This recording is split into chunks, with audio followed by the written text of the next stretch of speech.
Nala. You can't be in every video. Can't. Come on. You can sort of see her. Come Come on. on. Are you still recording the video for me? What 10 video? reasons I love Alfie on Valentine's. No. Hello everybody. First of all, I want to start by saying Happy Valentine's Day, or Happy Galentine's Day, or Palentine's Day. There's so many different variations of telling someone you love them today. Whatevs. Or if you're single, it doesn't matter. It's just a day. I'm wearing my special Valentine's shirt for the occasion, and this video has nothing to do with Valentine's Day. So if you've clicked this thinking, I'm so done with Valentine's, don't worry, this actually has nothing to do with Valentine's Day at all. Just before I start this video, I'm just gonna throw it out there and say, I feel like I look like a sack of poop today. So we've gone for a bit more of a cozy ambient vibe, which I actually quite like, because this room is like one of the coziest rooms in the whole house and I absolutely love it.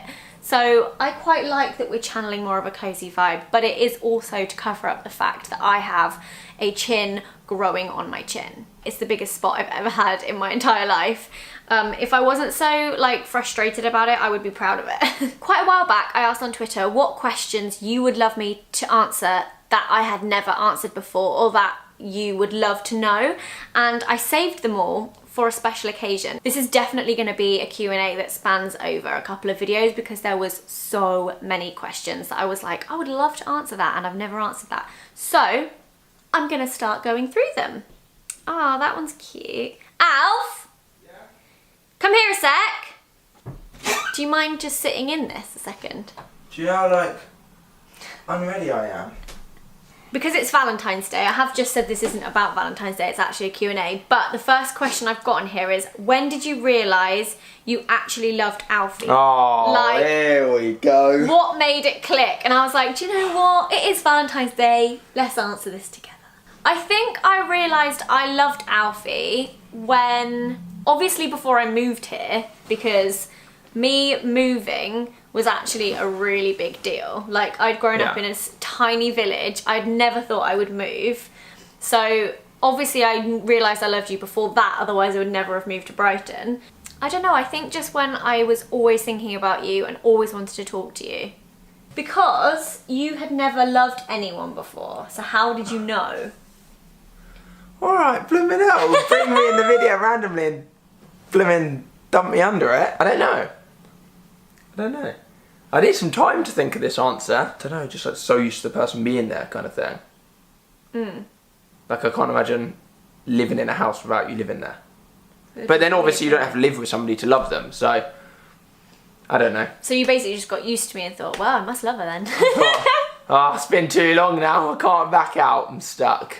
I quite liked this question. It was from Charlotte and she said, I don't know if anyone has asked it before, but I would like to know which dream of yours you remember the clearest. When I was a teenager, I used to have this dream that I was a witch, my mum was a witch, and my mum's mum, so my nan, was a witch as well. And it was so vivid and I used to have it so much, and I really enjoyed it because in the dream we all had brooms and we could fly, and I just remember dreaming it and feeling like I could actually fly, and then waking up the next day being like, if I really concentrate, I think I can fly. Like, it was the weird, and I'm a teenager at this point, so I know I can't fly, but it just felt so real, and I had that dream so many times. I've never had like repeat dreams apart from that one, and also tsunamis, which I guess is a nightmare, but I used to dream that a lot. Like, at least once a week I would dream that me, my mum and my nan were witches, and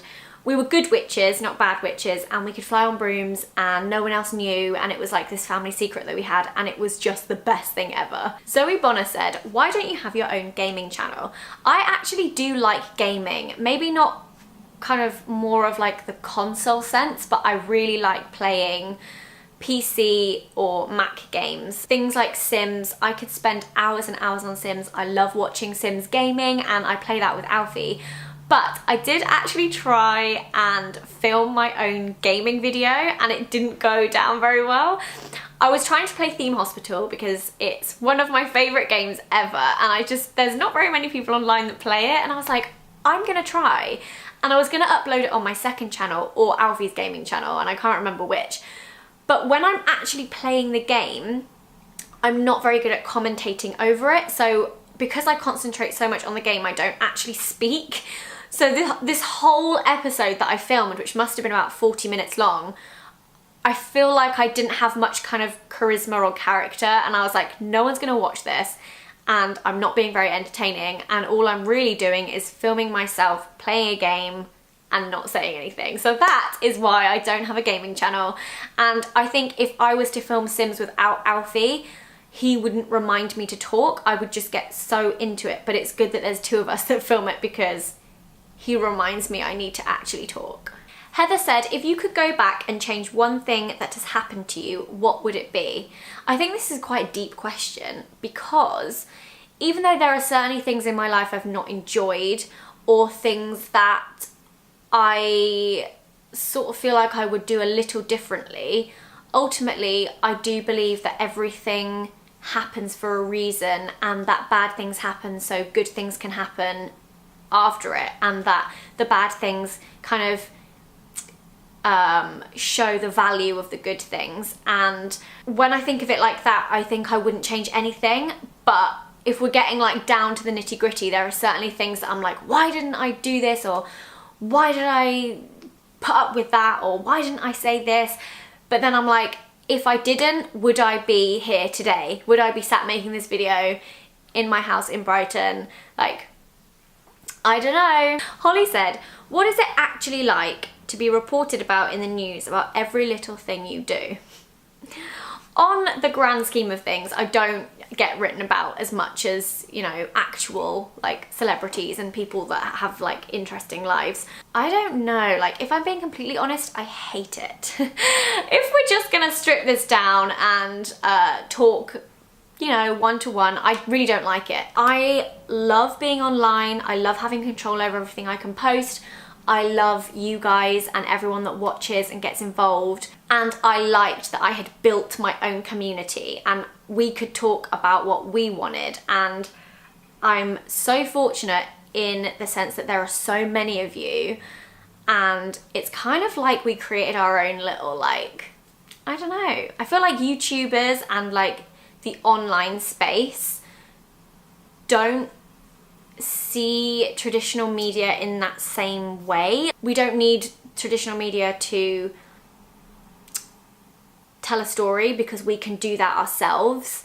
And so I think sometimes when I'm trying to tell my story and they go, oh, this is kind of interesting, let's write about this, and it doesn't always spin what I've said in a positive way just to get clicks. It's really weird to get my head around, because I think also a lot of people forget that when I started this, there was no, oh, but if my channel grows to this size, then the press will be interested and there'll be people stopping you in the street and you'll go to signings and you'll do signatures, and you could be sat in a restaurant with your family and someone will come up and ask you for a video message for their best friend. Like, I didn't know what could ever be, if that makes sense. There was no one that was already experiencing all of this, and if there was, I wasn't aware of them.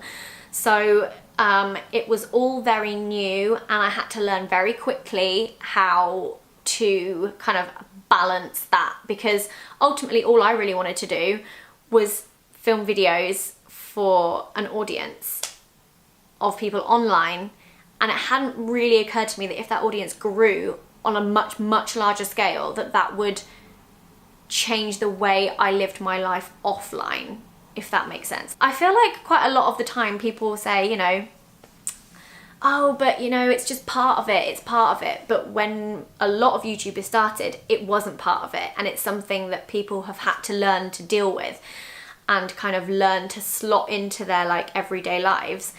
And it is scary, daunting, unpredictable, but there are also really amazing aspects of that as well, because it means I get to actually meet you guys. If 10-year-old you could see you now, how would she feel? I don't know, this one's a hard one, because I feel like I have pinch me moments all the time. I don't take any of this for granted, and it still surprises me on a weekly basis that I am doing the things that I'm doing and that my life has gone this way. And so I don't even think 10-year-old Zoe would ever think that 26-year-old Zoe would be doing all the things she's doing. I don't know. Have any friends ever left you / judged you because of your career? I think anyone that's ever had an issue with it or not understood it or kind of turned a blind eye or mocked it, which I definitely did have when I first started doing this, but it was all very indirect.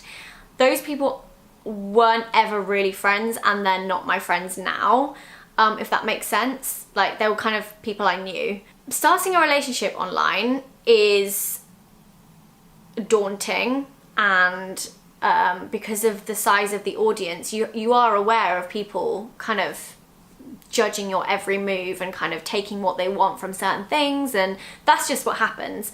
But so much of the time it's so focused on relationships, when actually I think it can be just as difficult having friendships online, especially if those other people aren't too sure about, you know, being online or being on camera, or if they have channels themselves and they're not sure if they want to be in your videos or kind of what can come from that. And it can make me quite paranoid, because I want people to be my friend for me, not for anything else. And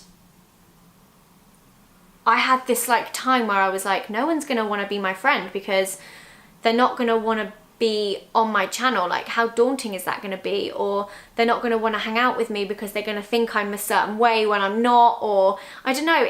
I honestly think I wish more people would like talk about this a bit more, because it is so like relationship focused. Like, what's it like having a boyfriend that daily vlogs, and what's it like, you know, having a relationship online, but you don't really talk about kind of friendships or building friendships, or not knowing if someone really wants to be your friend or doesn't. And that is like a whole thing in itself. I'm like a super trusting person. I basically just trust everybody and like welcome anyone with like open arms. And I think at one point I was a bit like, maybe I shouldn't be doing this. I don't know. Like, I was really like questioning it, and I was like, what do people want from me? I don't know. But all the friends I have now are so supportive and so lovely, whether they're YouTube friends or non-YouTube friends.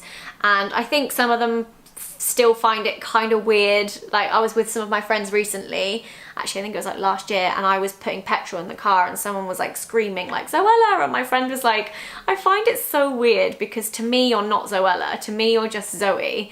And it's kind of like that kind of clicking in and out of like, oh yeah, that's what you do and that's like your work thing, but I know you as like Zoe. When did you decide that you wanted to live on your own, out of your family house, and was it a scary or an easy decision? Growing up, I always thought I would live in my tiny village for the rest of my life. I couldn't imagine ever moving away, ever. In fact, me and my friend, who we lived quite close to one another, we were always like, oh, we need to stay in this village forever, and you know, you'll have a house there and I'll have a house there, and our kids will go to the same primary school and we'll stay here. And pretty much all my family lived kind of like 10 minutes around me. And I just thought that's where I would always be. And I'm definitely a home comforts girl, which you all know, and I didn't really do a lot of traveling. In fact, before I did YouTube, I think the only places I'd ever visited was the Maldives on a family holiday and Portugal. I had no desire to travel the world. I just wasn't really interested in it, and I loved being at home. I loved being around my family. I loved my tiny little village life, and I think I couldn't imagine a different life to that, if that makes sense. But when I started doing YouTube, I massively grew in confidence, even more so off camera than on camera. I think like my parents will agree with me here that I started going to London to events, and for me that was like terrifying. I was getting the train to London, I was meeting new people, I was going to events and meetings, and I was filming collabs with like Marcus in Bristol, and I'd never driven to Bristol on my own, even though it really wasn't that far away. But I drove across Bristol to go and hang out with Marcus and Naomi, and I filmed with Marcus, and then I started going to conventions in like Florida and LA and Milan and like all these different places. And I think that made me see that the world was a lot bigger than just my village, which I still absolutely love. But when I met Alfie and I came to Brighton on the train, I remember getting off the train and just being like, I love this city. I instantly felt like I could live there, and I've never felt like that about any other place I've ever visited in my life. And the minute I got off that train, I was like, this is a really nice place. I feel really comfortable here. I really, really love it. In fact, the only other place I feel like I have felt like that is Edinburgh. And I'm not going to move to Edinburgh, don't worry. And obviously, as me and Alfie were dating, seeing each other, going out, whatever, I used to drive to see him like every week. And that's like a 2.5 hour drive. And I was doing that like every week, twice a week. And every time I was in Brighton, it just felt more and more comfortable and more like home. And so eventually I was like, I kind of want to be here. Like, I love the sea. I love that there's the countryside, and I've done this drive so often now, it doesn't feel far, if that makes sense. Like, the more I'd done it, the more it didn't feel far away. I knew obviously I wasn't going to be living with my dad and my brother for the rest of my life, and I was starting to think about where do I want to move out. And as I was kind of making these decisions, I was visiting Brighton a lot, and I was like, I think I just want to move to Brighton. I didn't want to move straight in with Alfie because I think packing up your whole life and moving like 2.5 hours away is already like a big deal. Maybe not to everyone, but it certainly was to like this country bumpkin. So I moved into my own place. Obviously, me and Alfie saw each other every single day, and he may as well have lived with me. But I still like that I made that step on my own, and I was renting that place, and it had all my things in. And I think living there made me realise that this is where I want to be. And then me and Alfie moved in together, and the rest is history. Did that rhyme? I feel like it might have done. Are there any YouTubers that you hate or dislike but don't want to say anything or hurt anyone's feelings? I really could dish the dirt here, but it's not my kind of vibe. So all I'm gonna say is, yes, there are some really not very nice people who make YouTube videos who I would be more than happy to never see ever again or cross paths with. But that's the same for everything in life. If you work in an office, you're not gonna like everyone you work with, and YouTube is a place for anyone to upload videos, and there are hundreds and thousands of people that make videos. So I think it's only right that some are not the sort of people that I would like, and the only people that I don't like are people that have been rude or unnecessarily bullyish towards me or my friends. But then that's just the same for anything. There's people like that in school who are just not very nice. It just so happens that some of those people have created YouTube channels. But yeah, I'm not gonna say names because that's not my style, but you never know. Never say never. How does it really feel to date someone almost 4 years younger than you? I don't really think about it too much because Alfie is actually quite a mature 23-year-old. Is he 23? I think Alfie is quite a mature 23-year-old and I'm quite an immature 26-year-old, so I think somewhere we balance out and it's absolutely fine. I never even think about the fact that he is younger than me in that sense, and I think as we get older the gap kind of closes anyway.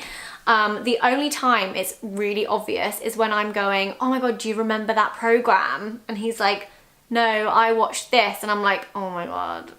Like, I can't believe you were watching that when I was watching that, because I feel like when you're much younger, the age gap is much bigger.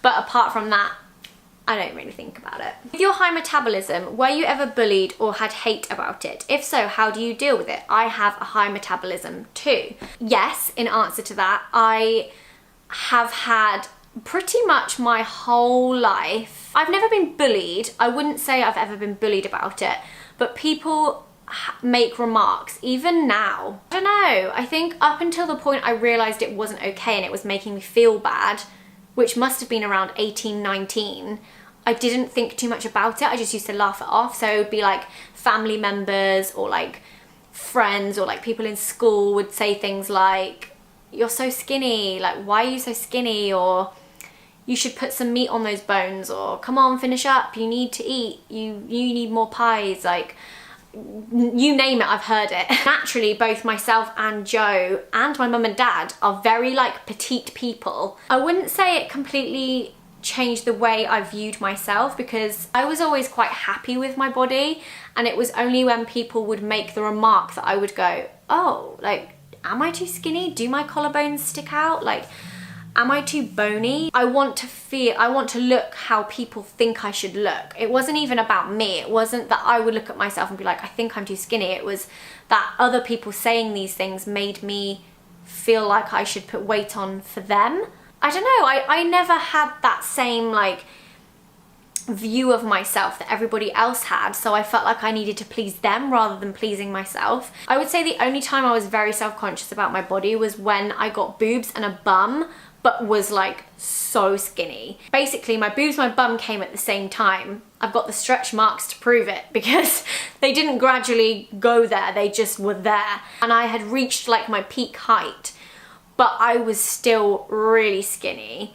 And I think at that point I looked at myself and I was like, my proportions don't feel right. I don't feel comfortable like this. And then as I got older, I sort of like evened out a bit more, but I do still get it. In fact, there was one time I was at a party and someone who was like an adult at the time, I must have been about 21, 22, and an adult, I didn't really know them particularly well, came up to me in front of everyone and was like, why are you so skinny? And I was like, I can't give you an answer to this because I just feel so uncomfortable. And I was like, what do you mean? And this person was like, you're too skinny. You need to eat. And it was really weird because I'd only really had comments like that as I was growing up, and I felt like those people were kind of looking out for me, or they were like teachers, or like, I don't know, like people that I thought just wanted the best for me. But when I'm a 22-year-old woman, grown woman, and someone's still talking to me like that, I was a bit like, this is not okay. Like, I don't like this. This isn't helpful, and you're embarrassing me in front of everybody. I don't know what to say to you. And I also felt like I wasn't entitled to feel like that, because I knew people who really wanted to lose weight, and I felt like I couldn't moan for being smaller or skinnier. I felt like I wasn't allowed to. I felt almost like you're not allowed to dislike what you look like, because there are people who would love to lose weight, so therefore you can't. But actually, if you have some form of kind of body image issue, or you don't feel very self-confident, or there are certain things people say to you about your appearance that really get to you, you are allowed to feel down about it. You're allowed to feel self-conscious about it. You're allowed to feel those things, because everybody has something that they wish they could change, or they don't like, or, you know, one day you might like it, the other day you might not. And even now, as I'm 26, there are times when I look in the mirror and go, where have my tits gone? Or like, why is my bum drooping? Or why is my skin so bad today? Like, there's always something that someone feels more self-conscious about. So you are allowed to have those days. And I think I learned that as an adult. I just kind of learned not to care. As long as you're happy and you're healthy, no one else's opinions matter. And I think that that's really important to remember. And I think I'm going to leave the Q&A there, because I've already rambled on for far too long and I need to edit this, and it's going to take me a while. But I really hope you guys enjoyed this kind of more chilled Q&A video. I've got lots more questions to answer, so I'm going to do another one of these quite soon, because there are still some great questions that you guys had. I really hope you've had a lovely day, however you spent it. I love you anyway, so I hope that counts for something. And give the video a thumbs up if you enjoyed it, and I'll see you again very soon, guys.